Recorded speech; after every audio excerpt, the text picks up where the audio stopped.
চোখে হঠাৎ করে কাল বৈশাখী, চৈত্রের শেষ বেলা পাতা ওড়ে নাকি।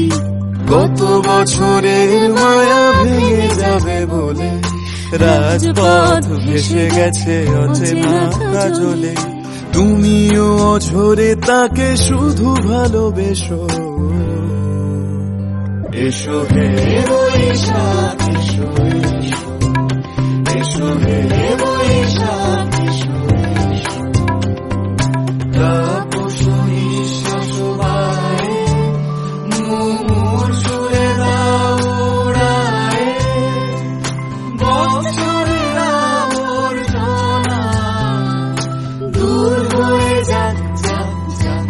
এসো এসো, এসো হে বৈশাখ এসো, এসো হে বৈশাখ।